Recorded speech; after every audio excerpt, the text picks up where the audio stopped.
Hello মুগ্ধ। ওয়ালাইকুম সালাম, ওয়ালাইকুম সালাম। আমি আবু সাইদের বড় ভাই। হ্যাঁ, তুমি যে একলা একলা বললাম আবু সাইদের আল্লাহ না কোন কারণে? তো আমরা আবু সাইদের কি অবস্থা, ভালো আছেনি? দিনকাল কেমন যাইতেছে আবু সাইদের? আচ্ছা আইয়া তুমি তো আয়া পড়ছো খবর থেকে, আমরা আবু সাইদ কি জান্নাত পাইছিনি? জান্নাত ও কি ও যে শুই দিছে, মানে শুই দিলে তো মানুষ এমনি জান্নাতে যা। কি প্রথমে জান্নাতের গেটতে বাই করে দিছিল? কোন কারণে? ও অরপরে কি ওর কাছে জামাতের টিকিট ছিল নাকি? ও টিকিট দেখাইছে? তাহলে কি দুনিয়াত কি জামাত করে গেলে মনে করো মরার আগে জামাত করলে মানে জামাতের টিকিট দিলে কি জান্নাত পাওয়া যা? আরে তাহলে তো আমরা আবু সাইদ যাক, আবু সাইদ তাহলে জান্নাত পাইছে।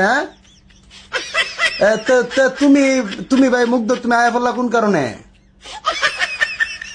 ও উপদেষ্টার পদ নেওয়ার লাগিয়া? দূর মিয়া, তুমি এনো জান্নাতে যাইতে আবু সাইদের সাথে। আবু সাইদ তো জান্নাত থেকে খাবার খাইতেছে। তুমি জানো তুমি যেদিন থেকে কবর চলে গেছো এরপরের দিন থেকে আমি মনে করো ফানি সইও দেখি না, আমি 2 চোখে ফানি দেখি না, আমি ফানি টাচই করি না, বুঝছো? আমি ফানি খামুদের কথা কই, যে ফানির লেগে মনে করো আমাদের মুগ্ধ মারা গেছে, ফানি দিতে গিয়ে সেই ফানি আমি কেমনে খাই? আমি মনে করো আজকে মনে করি 4 মাস যাবত আমি ফানি দেখি না 2 চোখকে, বুঝছো?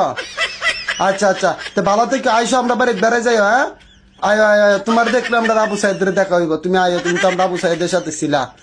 আচ্ছা আচ্ছা আচ্ছা, ভালো থেকো।